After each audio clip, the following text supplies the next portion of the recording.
vamos falar de psicopatia. Antes de a gente tentar entender como identificar um psicopata, queria que o senhor me ajudasse a desenhar o que é, afinal de contas, um psicopata, ou se é um sociopata ou condutopata, o que é isso? Muito bem. Como nós conversamos numa dessas entrevistas, existe o doente mental. Tá certo que é aquele que rompe com a realidade. Fácil de ser identificado, porque ele tem comportamento esquisito. Quando ele pratica crimes, são crimes incompreensíveis psicologicamente. Então isso é relativamente fácil de ver. Crimes bizarros, doentes mentais, comportamento do doente mental alucina, delira, está fora da realidade. Pois bem, mas existe uma lei na natureza. Essa lei não é aquela feita pelos homens em Brasília, que podem ser mudadas, ainda que eles digam que são leis pétreas. Eu digo verdadeiramente da lei pétrea, que é uma lei da natureza, que não foi feita pelos homens, que é imutável, ela diz o seguinte, eu vou falar em latim e vou traduzir. Natura non facit saltus, ou seja, a natureza não dá pulos. E não dá. O fruto amadurece aos poucos. A criança passa de criança para adolescente, para adulto. Né? Quando termina a noite, não é exatamente naquele momento que começa o dia vai começar lá para frente. Da mesma forma que quando termina a loucura, a doença mental, digamos que termine aqui, não é aqui que começa a normalidade. A normalidade vai começar lá para frente. Então viria a pergunta, quem são os habitantes psiquiátricos desse interregno entre a loucura e a normalidade mental? Resposta, são esses chamados psicopatas, que eu vou chamar de condutopatas. Por quê? Eu acho que o termo é melhor, chamá-los de condutopatas, porque é etimológico. A pateia, ou seja, a patologia, a deformidade, a moléstia, ela está na conduta. Então são indivíduos com conduta patológica. Tá certo? São os habitantes psiquiátricos dessa aurora, ou seja, interregno entre a loucura e a normalidade mental. Então eu acho que viriam duas perguntas importantes. Quais? Qual a diferença que tem de um condutopata para um doente mental e qual a diferença que tem um condutopata para um normal mentalmente, já que ele não é nenhum nem outro. Eu vou abrir um parênteses e já fecho já. Os franceses eles chamam de morcegos. Por que morcegos? Porque morcegos são animais que têm asas, voam e não são pássaros. Têm pelos e não são animais pilíferos. Eles têm outros nomes, eu já vou fechar já o parênteses. Eles têm outros nomes que são interessantes, que foram vistos na história. Por exemplo, o primeiro que disse foi em 1835, chamado um médico inglês chamado Henri Pritchard. Ele chamou de loucura moral. Eu acho bonito, eu acho um nome interessante, porque nós vamos ver que eles vão se encaixar aí. Outro nome interessante, eu acho poético, mas também bonito, também diz um pouco do que eles são. Loucura lúcida.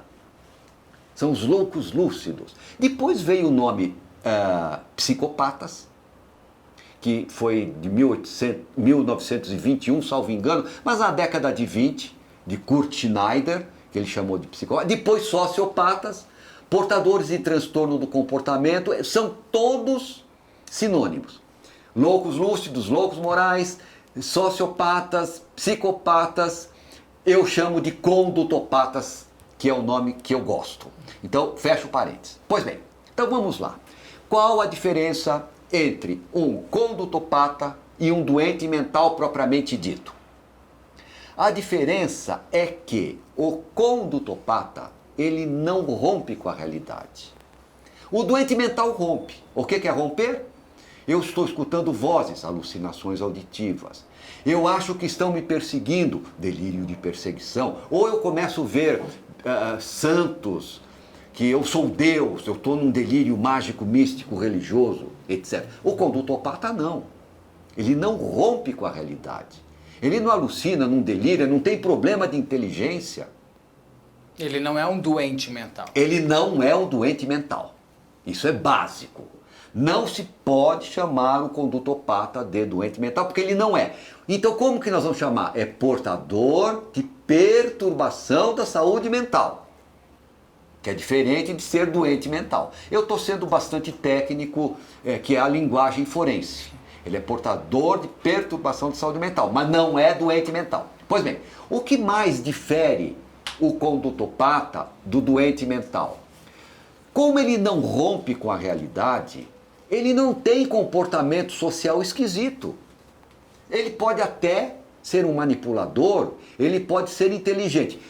Só um parêntese novamente. Ele não é mais inteligente do que os outros.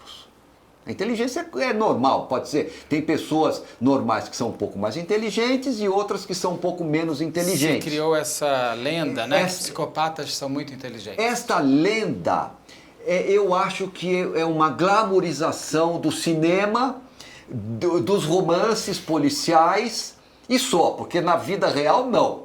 Ao contrário, normalmente, se a gente vai examinar a fundo, ele sempre tem determinadas deficiências intelectuais que os levam não só ao comportamento anormal, como também a ser pegos pela polícia.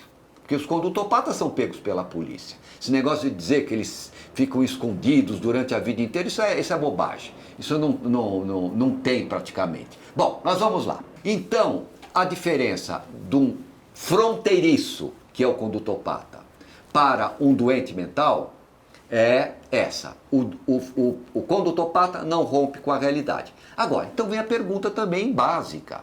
Qual que é a diferença de um condutopata fronteiriço para um normal mentalmente?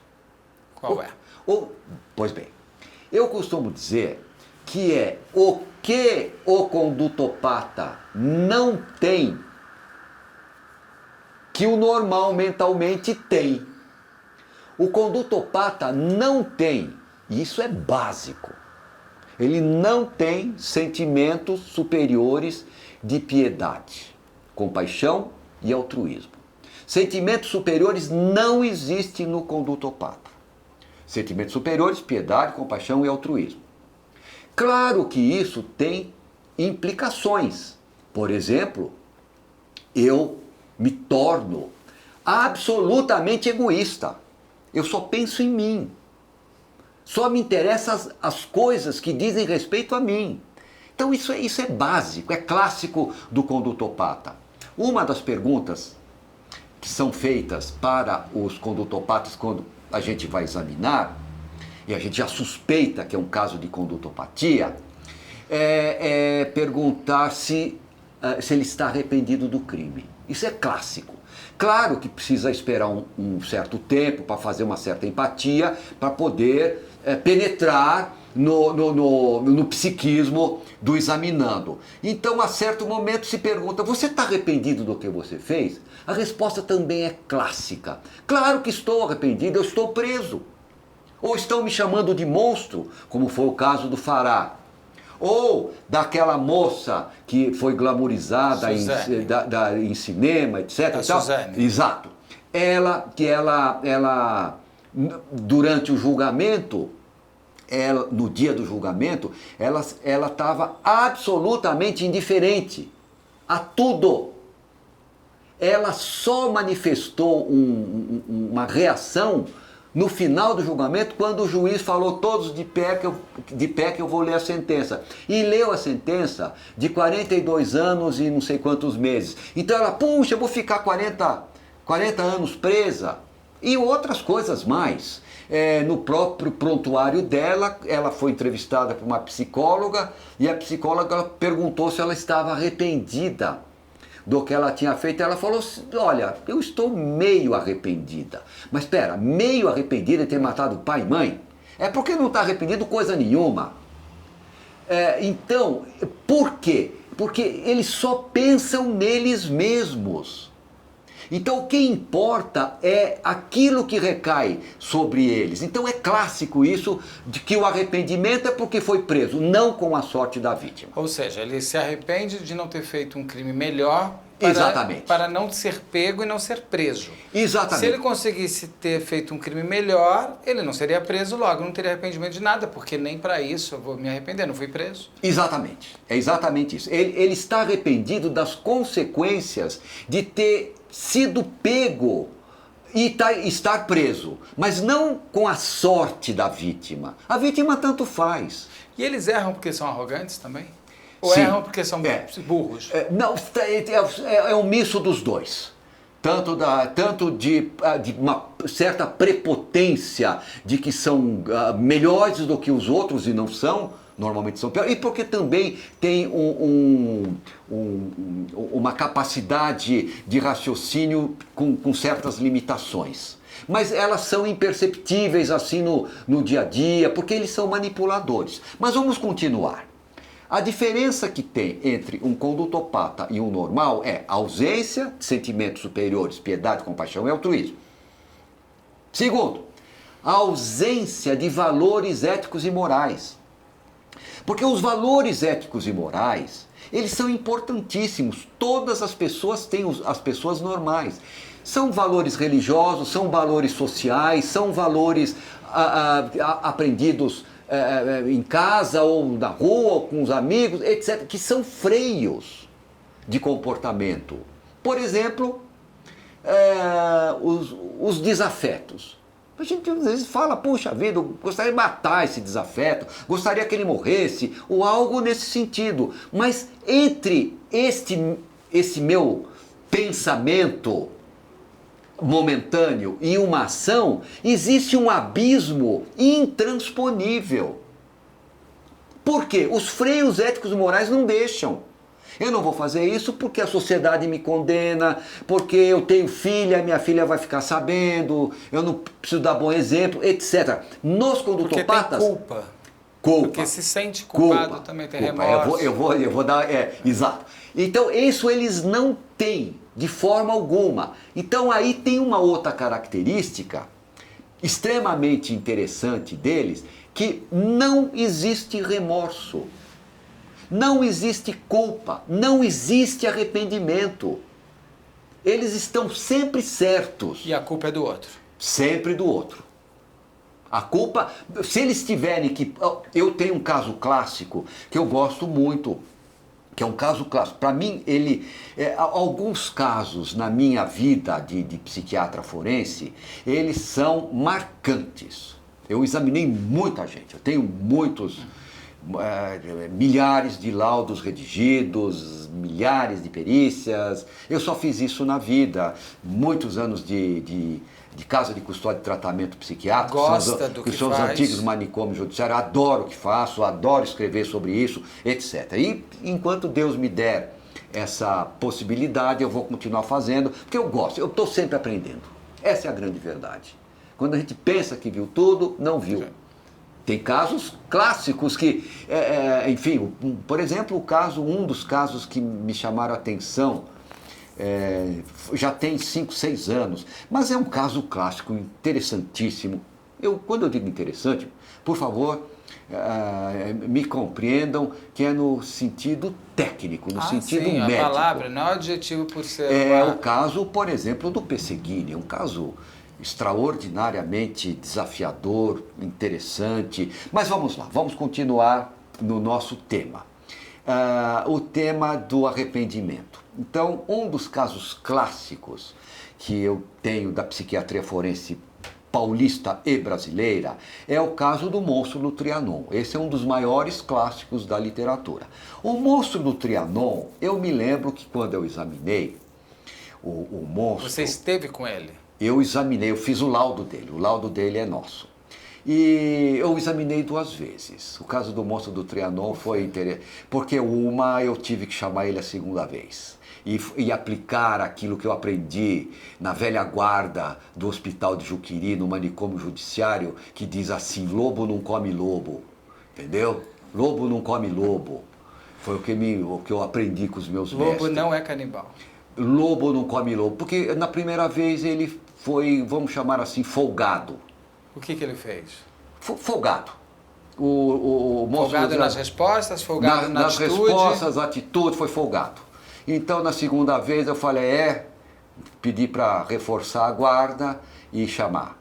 E que eu queria conversar com ele direito. E aí fez aquele lobo não come lobo, entendeu? Então... Vamos conversar. Vamos conversar. E o que ele falou? Agora eu Não, fiquei super interessado. O que ele falou, não, como é que foi o exame? O que você descobriu saber? dele? Bom, então vamos lá. Do moço do Trianon. Que é um psicopata. Sim, também um condutopata e também um serial killer. Que uma coisa não é obrigatória ser... Não, então esse caso eu acho que é bastante ilustrativo. Moço do Trianon, eu recebo um pedido do juiz acho que foi primeiro tribunal do júri, aqui de São Paulo, para examinar por um delito que ele tinha praticado. Então eu marcava os exames no gabinete na sala de audiências do juiz. O juiz tinha as audiências à tarde e eu ia de manhã. Eu nunca trazia para o consultório casos criminais, só civis. Então eu fui neste dia marcado para examinar o moço do Trianon, conheci o processo e tal, e não estava na minha sala de manicômio judiciário. Eu estava numa sala de audiências do juiz, na qual eu sentava com as costas para a parede, a mesa não era chumbada, e enfim, claro que eu tinha tirado todos os objetos perigosos de cima da mesa. Caneta, cinzeiro, etc. Mas isso é uma coisa normal. E quando ele veio com a guarda, não é? E sentou na cadeira, desbocado, e eu dei bom dia, né? Ele desbocado, e aí, qualquer coisa assim, eu não me lembro detalhes, que isso já faz tempo. Mas eu comecei a fazer pergunta e ele não respondia. Falei, mas escuta, mas por que você matou? Comecei a fazer pergunta, ele não respondia, ele contava só aquilo que ele queria. E aí eu perguntei para ele, ele matava homossexuais. No Trianon. Trianon. Ele pegava, na verdade, os homens no Parque Trianon. No Parque Trianon, Aí eu perguntei para ele, falei, mas como é que foi? E ele nada. Aí eu falei, escuta, eu preciso saber um pouquinho da sua vida.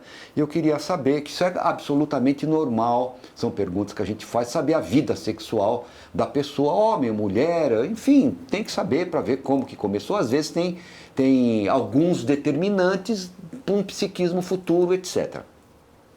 E perguntei, falei, quando que você começou com o homossexualismo, e se você também tem heterossexualismo, e ele continuou falando o que ele queria, falando que matava mesmo, que ele ia matar o juiz, que ia matar o promotor, etc. E assim ele foi indo. E eu perguntei, mas escuta, eu estou te fazendo pergunta. Ele falou, não, aqui quem pergunta sou eu. Eu achei aquilo estranho.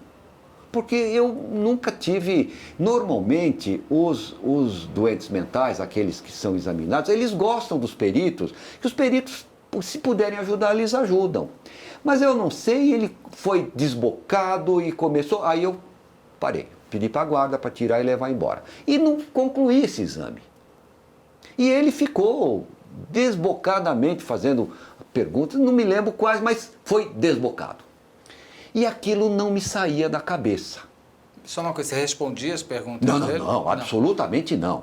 Você não permitiu que ele invertesse os papéis? Exatamente. Porque ele fala, quem pergunta aqui sou eu. E ele, de fato, tinha prometido matar todo mundo, não sei o quê. Bom, até aí, eu não consegui, não foi bem nesse primeiro exame. Essa é a verdade. Não foi bem e aquilo não me saía da cabeça. Como é que...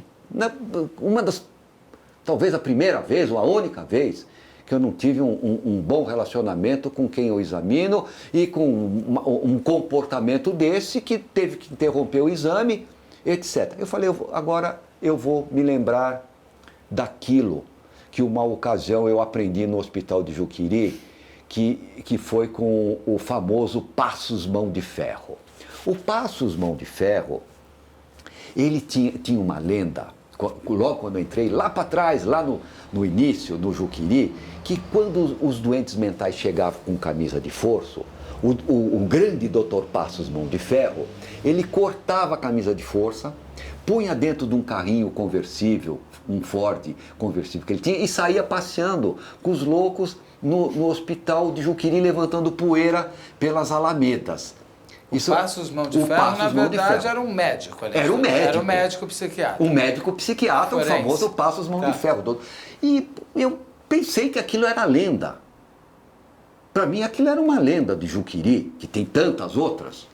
E um dia, eu estou no laboratório de estudo do cérebro, lá no hospital de Juqueri, com o meu querido mestre Átila Ferreira Vaz. Eu estou de costas para a porta, o Átila na frente, aqui a bancada com cérebros que a gente estava vendo.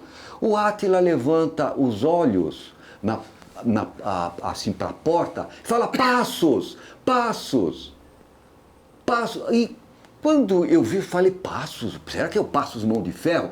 Ô, Passos Mão de Ferro! E aí eu me viro, pensando que era lenda, e não era, estava vivo. Eu me viro e vejo um senhor simpático, baixinho, de óculos, já assim idoso. E quando eu vejo ele, eu, tati-bitate, nervoso, falei, professor Mão de Ferro, professor Mão de Ferro, como você não tinha medo dos doentes mentais? Essa foi minha pergunta para ele. Aí ele olha para mim fixo, bate no meu ombro e fala assim, olha aqui, meu jovem, lobo não come lobo. Eu achei aquilo tão lindo, lobo não come lobo. Né? Lobo não come lobo, que beleza. Lobo não come lobo. E, pois bem, e no dia, agora voltando para o nosso monstro do Trianon, eu falei, peraí, lobo não come lobo. Eu vou para cima. E ele vai submeter ao nosso exame. Pois bem, pedi uma nova entrevista. E aí, no mesmo local, gabinete do juiz, só que eu cheguei antes e arrumei a sala do jeito que eu queria. Já não mais com as costas para a parede, a cadeira com distância, do jeito que eu queria. Aí pedi para a guarda ficar na porta da sala, ali. Ali dentro da sala? Não dentro, na porta. Lá de fora. Lá de fora. Queria conversar com ele. Aí ele entra. Eu estou em pé, ele entra e vai pegando, ele afasta a cadeira com o pé, vai sentando, mascando chiclete. Eu me lembro bem disso, mascando chiclete. Ele entra, afasta e senta. Eu aí virei aquele bicho que o Passos Mão de Ferro falou, levanta imediatamente. Eu não mandei sentar, levanta. Ele olhou com certo receio, levanta. Aí ele pegou, levantou, vai para trás e para de ruminar na minha frente. Ele olhou assim meio sem saber direito, mas eu não sei se ele engoliu ou se era chiclete ou não, mas parou. Aí eu calmamente, claro que com todos os instintos aguçadíssimos. Eu sentei, peguei o processo, comecei a ler. Pede licença e senta. Dá licença? Pegou e sentou. Aí nós começamos a conversar. Aí, claro que a minha intenção era examiná-lo e saber o que tinha e o que não tinha. Tá certo? Então, fui fazendo, conversando e tal, e num determinado momento, que isso também é comum na psiquiatria forense. Os peritos usam muito, lançam mão disso que eu vou contar agora. Porque, claro que ele estava sendo acusado de um crime, mas não era um que ele tinha praticado. Ele tinha vários, na minha concepção, de examinar, de saber quem era. Enfim, era uma coisa natural. Aí eu falei para ele, escuta, você só tem um delito. Você é pichulé. Você vai, marrudão do jeito que você é, com um delito só, você vai entrar na cadeia, você tá perdido lá. Lá você está perdido. Você vai pegar um... Você vai ir falando um pouquinho, porque o perito tem que saber falar em gíria também, não é?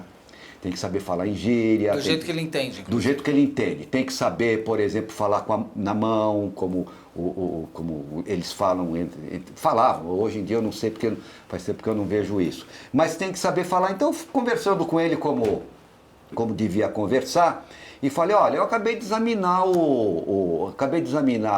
essa semana, eu examinei o Pedrinho tem 80, mais de 80 dele. Você é pichulé, você só tem um? Não sei. Aí, isto é importante, que quando você provoca o ego, ainda que seja pelo pior, eles, não. E aí ele me contou, e depois, naturalmente, eu fui transmitir para a polícia isso. Ele contou que tinha outros delitos, inclusive no norte. Que ele tinha passado pelo norte, então ele conta. Ele teve 13 delitos. A vaidade dele o entregou. A vaidade dele o entregou. Depois ele estava sendo investigado por outros, aí ligaram, ele assumiu, mas a vaidade dele fez com que ele contasse. Mas aí o que eu queria examinar, o que eu queria saber o que tem, o que não tem, para poder fazer o meu melhor trabalho para o juiz. Então, toda aquela encenação inicial, eu aprendi com Antônio Carlos Pacheco Silva, que foi um grande mestre da psiquiatria forense paulista e brasileira, que você tem que falar duro em determinados momentos com quem só entende uma linguagem mais dura. E o maníaco do Trianon, só para eu entender um pouquinho mais... Eu vou terminar com o maníaco do Trianon.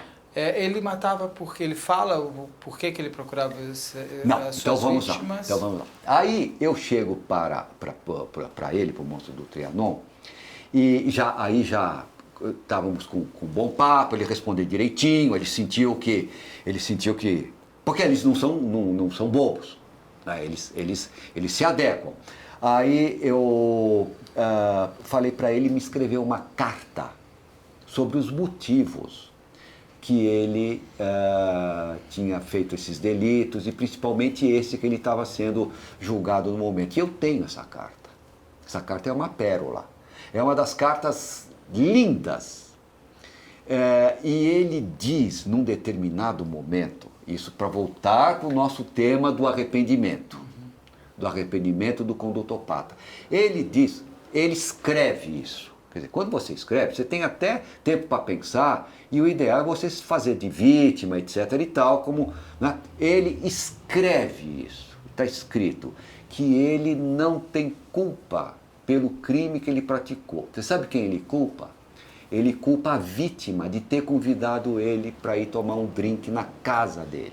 Então ele fala, assim mesmo, se ele não tivesse me convidado para tomar um drink, ele não teria morrido. Então, todos são iguais.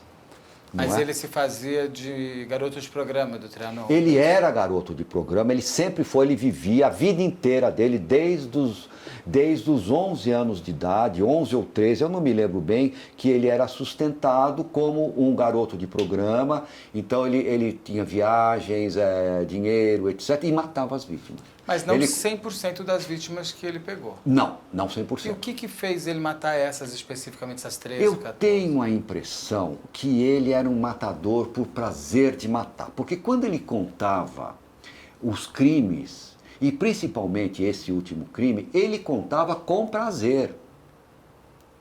Ele contava com prazer, como ele via quando tinha... Inclusive, uma ocasião ele contou para mim e já tinha terminado o exame. Eu falei, olha, acabou o exame, agora vamos só conversar e tal, tudo bem. Porque é aí que você extrai mais, né? Nesse momento que você fala, vamos conversar.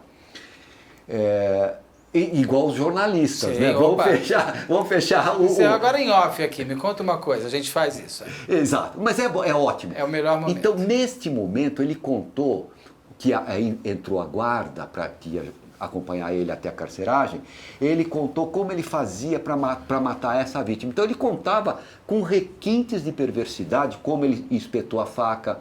Eu me lembro de uma cena que ele falou que ele espetou, bateu na costela, provavelmente, né? Isso eu presumo que pegou na costela e não entrava, então ele tirou, aí ele fazia com a mão, como ele fez e tal. Então ele tinha prazer nisso, não é? Ele tinha o mesmo modus operandi com todas as vítimas? Que deu uma assinatura? Tinha. A assinatura dele era basicamente, na minha concepção, era basicamente amarrar as vítimas com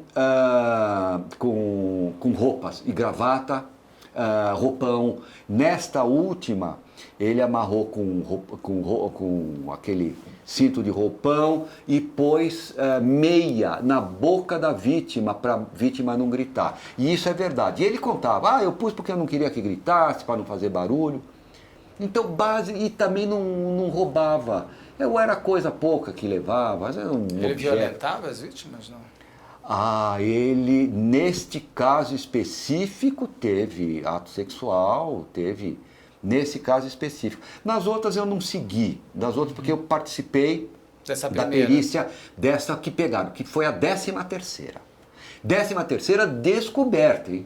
Eu acho que ele chega a uns 25 crimes, na minha concepção. E ele errou onde para ser pego? Eu tenho a impressão, neste caso, eu não me lembro com detalhes, eu tenho a impressão que ele já vinha sendo seguido porque ele já tinha... Por quê sendo seguido? Ele tinha pego uma outra vítima que não matou, mas ele amarrou dentro do carro, também com roupa. Então, como essa apareceu amarrada em casa com roupa, eu tenho a impressão que ligaram uma coisa com outra. E ele prestou depoimento, falou que não era, ou que era, qualquer coisa nesse sentido. Aí pegaram. Bom, é que esse caso eu tenho eu acho esse caso muito interessante, não sabia o que o senhor tinha feito. Eu sabia pelo teu livro, que eu já tinha lido. Sim. Aquele outro que é em latim, eu esqueci o nome do livro. Insânia Furiosa. Insânia Fúria. Que ali você conta Furiosa. Como é que foi essa Exatamente. Essa e lá tem a carta toda. Dele também. A carta está lá, não lá. Tá? Eu li. Tem essa passagem. Sim. Que ele ele acha que ele é uma pessoa boa, carinhosa, etc. E não se sente culpado, porque quem tem culpa é a vítima. Quem mandou a vítima me convidar? É isso. E é isso mesmo, né? Vou voltar agora para o nosso dos condutopatas. Então, os condutopatas, basicamente, para arrematar os condutopatas, eles têm o que eu queria dizer para arrematar é que eles são esses fronteiriços, não são nem loucos e nem normais, que tem essa diferença dos doentes mentais e tem a diferença dos normais, porque falta para os fronteiriços, os condutopatas, ou qualquer outro sinônimo que se dê sociopata, condutopata, loucos lúcidos, loucos morais, psicopatas, são todos sinônimos, não há diferenciação entre eles. São sinônimos que eles foram recebendo ao longo dos anos. E eles têm, justamente, diferença para os normais. Sentimentos superiores, piedade, compaixão e altruísmo eles não têm, são absolutamente egocentrados, não têm remorso, não se arrependem daquilo que eles fazem, não têm valores éticos e morais estabelecidos, porque esses valores éticos e morais funcionam como verdadeiros freios ao comportamento do indivíduo. E eles têm uma outra coisa, que é a última, que entre todas essas, né? Que é um desejo deformado. O desejo da pessoa normal, ela é em função de algo que ela quer. Eu quero fazer isso, eu quero fazer aquilo, enfim, ele tem aquele desejo, até mesmo um criminoso comum tem o desejo de bater a carteira porque está sem dinheiro. Mas isso é um desejo ético e moral e jurídico condenável, mas é compreensível. Ao passo que o desejo do condutopata é anormal. Então agora eu termino esta... A motivação dele é que anormal. O foco, a mira do desejo é anormal. Então eu termino essa exposição dizendo o seguinte, que no primeiro momento, num outro episódio, Nós dissemos que o crime do doente mental é bizarro, é incompreensível psicologicamente. E o comportamento do doente mental também é algo que pode ser notado, porque é diferente, é esquisito. Você pode não dar o diagnóstico da doença, mas você percebe alguma coisa diferente. No condutopata, como é que funciona essa nossa fórmula? Funciona da seguinte maneira: eles são imperceptíveis socialmente, porque eles não rompem com a realidade, eles são manipuladores, eles estão procurando o desejo deles e muitas vezes passam completamente sem que ninguém perceba que ele tem uma deformidade moral, que perceba que ele tem uma deformidade mental. Porém, tem algo de bom. Algo de bom para que nós possamos reconhecê-los. É que todos os crimes que eles praticam, que são fotografias exatas e em cores do comportamento do indivíduo, todos os crimes que os condutopatas praticam, se é de fato crime de condutopata, são crimes bizarros. Eles também só cometem crimes bizarros. E assim eu termino. O condutopata, ele não necessariamente vai ser um criminoso. Claro. Mas ele, mesmo não fazendo um crime de morte, ele lesa muitas vezes pessoas nas emoções, no trabalho. Claro. Por onde andam esses condutopatas que não vão para o crime, mas que acabam deturpando a vida de pessoas ou de locais? Por onde eles andam? Onde estão no poder, de fato? A sua pergunta é muito boa e muito importante. Nós conversamos aqui de condutopatas criminosos e portadores de alta periculosidade. Então é isso que nós conversamos. Mas existem condutopatas que não são criminosos, ou pelo menos criminosos como esses que são assassinos em série, são maníacos, etc., estupradores, etc., que tem. Então existem alguns condutopatas que estão inseridos socialmente. Por exemplo, em fábricas, política. A política tem condutopatas e são os piores. Ou seja, os cargos de poder são sempre aqueles desejados pelos condutopatas. Porque o condutopata, ele tem atração pelo poder. Seja o poder da pior espécie ou não, mas eles têm essa certa atração. E quando você casa um condutopata, porque o condutopata, ele nasce, se desenvolve e morre condutopata. Não há possibilidade de cura. Não existe um tratamento que modifique ou que dê valores éticos e morais a um indivíduo que não tem ou sentimentos superiores de piedade, de compaixão e de altruísmo. Não tem nunca. Então não existe tratamento. Eles nascem, se desenvolvem e morrem. E esses indivíduos, quando eles estão em cargos de chefia, são absolutamente nocivos. Onde eles estiverem, por exemplo, são os que comandam rebelião nos presídios. Na política, e a história tem muitos condutopatas políticos, inúmeros. E também o condutopata, para ele chegar lá onde ele quer, ele sabe manipular, dividir pessoas, criar rusgas, não sabe? Ele cria elementos, ele cria estratégias para chegar onde ele quer. Sim, por que o condutopata, ele cria estratégias para chegar onde ele quer? Primeiro porque ele quer chegar lá porque quer. E quando chega, é mais ou menos assim, quando eles estão no poder. Quem manda aqui sou eu, e eu faço o que eu quiser. Significa nem que ele esteja preparado para aquilo. Não, preparado não, ele se acha preparado. Ele conseguiu chegar. Não, sim, esse negócio de estar preparado é outra coisa. O fato dele se achar preparado não quer dizer que está. Normalmente não. Não existe condutopata preparado para estar em cargo de poder. Não existe. É sempre um ônus extraordinário que os subordinados pagam. Grande. Por quê? Porque são indivíduos que pensam apenas neles mesmos. Então, se eles estão no poder, o que eles querem é se perpetuar no poder. Porque não é que os condutopatas não tenham ideias absolutamente pervertidas. Vamos dar um exemplo clássico de condutopata no poder, que que é uma dos episódios mais terríveis da humanidade, Hitler. Eu ia perguntar isso, Hitler, Napoleão Bonaparte, esses grandes... Eu vou falar de Hitler.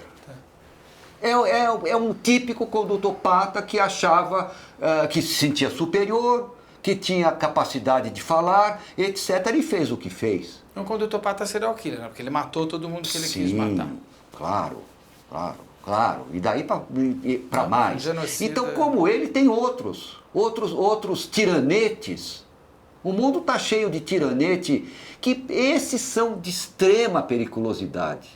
Porque muitas vezes eles arrastam pessoas que são pessoas que têm uma certa, eu diria, uma certa vulnerabilidade mental, que acabam não enxergando a periculosidade desses indivíduos em nome de alguma coisa que é sempre alguma coisa questionável ou algo que não é totalmente compreensível psicologicamente, e assim eles são, não é? E eles fazem uma máscara social, né? Para poder passar mais escondido, eles podem parecer normais. Bom, este padrão de máscara social para parecer normal, todos têm. Vamos pegar um caso clássico, bem evidente, que seria uma lente de aumento nossa, o maníaco do parque. Ele não convidava as moças para desfilar, para tirar fotografia, o grande patinador, etc. e tal. Então o que é isso? É uma máscara social. Guardando as devidas proporções, todos são iguais. Trabalhava, era dentro do seu objetivo. Então eles são assim, manipuladores. São verdadeiros e volto a insistir, não tem sentimento superior de piedade, compaixão e altruísmo. Não existe. Existe aquilo que eu quero, que eu acho certo. Então esses são os condutopatas. Eu estou indo para o final, mas algumas coisas só antes. Um condutopata, que ele já foi para o crime, ele não tem volta do crime? Não. Os condutopatas, eles nascem, se desenvolvem e morrem condutopatas. Não é algo que eu adquiri na minha trajetória pela vida, ou fruto de uma vivência dolorosa que eu tive no passado, etc. Não, isso não existe. As vivências dolorosas, elas têm força para criar neuróticos, inconformados, mas não pessoas insensíveis, sem sentimentos.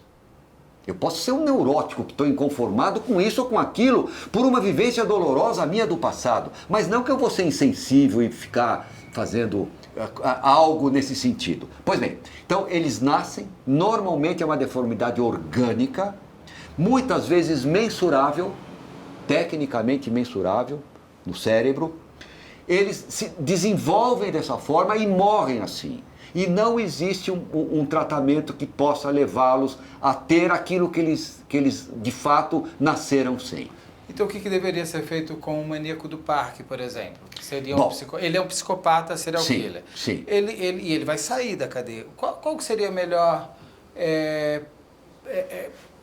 julgamento? Qual seria a melhor pena para um psicopata? Bom, veja, a lei é muito boa, porém é preciso aplicar. Se fosse aplicada a lei e se os operadores do direito realmente fizessem valer aquilo que ele nunca mais voltaria para o seio social. O que seria o correto no caso que você falou do maníaco do parque? Olha, eu vou falar com muitos anos de experiência nisso, com milhares de exames e de laudos redigidos e sobre periculosidade também. Ele não tem volta atrás. Infelizmente, é difícil para um médico falar que um caso clínico é irrecuperável. Mas existem cânceres irrecuperáveis, existem neuropatias, problemas cardíacos, etc., que não tem volta, não tem jeito.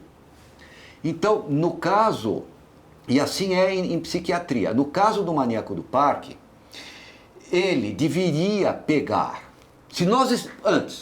Se nós estivéssemos no século XX, ele não sairia mais. Como o Vampiro de Niterói, que está até hoje. Século XX não, porque tinham pessoas absolutamente competentes. Hoje os peritos são improvisados. Infelizmente, para mim é uma tristeza falar assim, mas é também o meu último livro de psiquiatria, que é A Decadência da Psiquiatria Ocidental. Mas deixando isso de lado, no século XX ele não sairia mais. Século XXI, o que vai acontecer? Vão dar alta para ele como deram para o Cadu. Mas ele não está no manicômio, ele está numa cadeia comum. Pois é, aí está o erro. É assim, no doente mental é a inimputabilidade e ele vai para um manicômio judiciário ou casa de custódia de tratamento psiquiátrico e só sai de lá quando cessar a periculosidade. Para o normal mentalmente, ele vai para a cadeia, terminou o tempo de pena e no dia seguinte ele tem que estar na rua. E para o fronteiriço, que não é nem louco e nem normal, o juiz pode, para fins penitenciários, igualar esse indivíduo ao doente mental, portanto ele vai para casa de custódia e tratamento psiquiátrico e só sai de lá quando cessar a periculosidade, ou ele vai para o presídio comum, o juiz iguala a um criminoso comum e termina o prazo, vai para a rua. No caso do maníaco do parque, terminou, ele vai para a rua. Mas aí está errado desde o julgamento. Ele devia pegar medida de segurança detentiva e este caso não cessa nunca a periculosidade. Ou seja, uma prisão perpétua. Equivaleria a... No manicômio judiciário, mas... Exatamente. Eu não diria, eu diria o seguinte: há indivíduos que são irrecuperáveis para a sociedade. O maníaco do parque, diante da morfologia, ou seja, da forma como ele praticou o delito, ele é irrecuperável para a sociedade. Se ele volta à sociedade, ele não tardará a recomeçar a atividade criminosa. Você fala, ele vai continuar estuprando do jeito que ele estuprava, matando? Talvez não. Mas sempre no mundo do crime. Que tipo? Não se sabe. Mas, na minha concepção, jamais voltar ao seio social. É irrecuperável. Os psicopatas se tornaram seres muito sedutores, inclusive pelo cinema, pela televisão.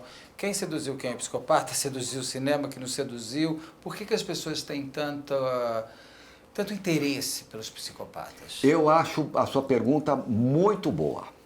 Muito boa. Por que eu vou chamar de condutopatas, por que os condutopatas, que têm sinônimos, psicopatas e outros, por que eles têm por que eles despertam esse interesse nas pessoas? E despertou no cinema, na literatura, etc. Por quê? Como eles são indivíduos, recordando novamente os franceses, que são híbridos, que chamam os condutopatas de morcegos, que têm asas, voam e não são pássaros, têm pelos e não são animais pilíferos. Então eles despertam uma certa curiosidade de como esse indivíduo, aparentemente normal, e tão parecido comigo, que eu conheci, ele morava na minha rua, parecia um pai de família, etc e tal, que tem até um nome de dupla personalidade, ou personalidade alternante, também a história também registra esses dois outros termos, tão bonzinho, que parecia tão carinhoso, etc. Como que pode ser esse monstro?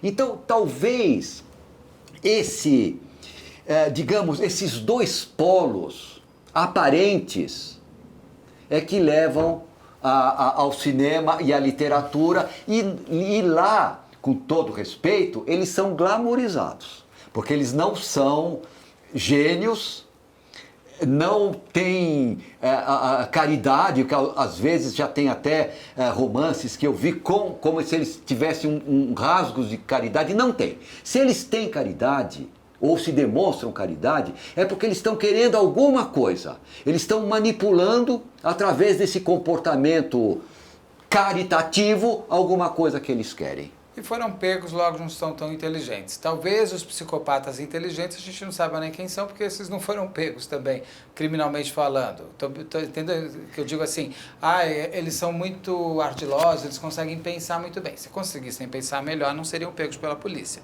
Talvez tenhamos aí psicopatas soltos, mais inteligentes, que não foram pegos pela polícia? Eu acho que em termos de crime, esses crimes hediondos, não. Porque os crimes hediondos acontecem, a polícia é boa, quando ela quer, ela pega. Não é? Eu acho que o trabalho jornalístico é excepcional, ele sabe, olha, isso eu posso, eu sou testemunha viva disso. A polícia às vezes traz elementos que estão, às vezes, faltando nos processos criminais os jornalistas. Os jornalistas, Os jornalistas, eles trazem elementos que na polícia não tem. Por exemplo, eu gosto muito de, quando me entrevista, eu gosto de casos que ainda não estão revelados ou que só aconteceu, mas só tem suspeito e não tem ainda um acusado formal. Então eu gosto de fotos. Né? Às vezes no inquérito policial não tem fotos, porque a foto também revela. Eu gosto de saber o tipo físico, como não é, para ver se casa, não é? E, enfim, então eu acho que a imprensa, ela desvenda. E esses crimes hediondos, porque eu assim, não me lembro de algum que esteja... Temos no passado, principalmente os americanos, tipo o crime do os Zodíaco. Mas americano... Tem até o Jack Stripador, que ninguém sabe o que é. Mas é porque também não tinha a tecnologia de hoje e tudo mais. Perguntando, é possível identificar um psicopata no seu dia a dia da vida, independente se ele é um criminoso ou não, e talvez você esteja fazendo parte da manipulação dele? É possível perceber isso?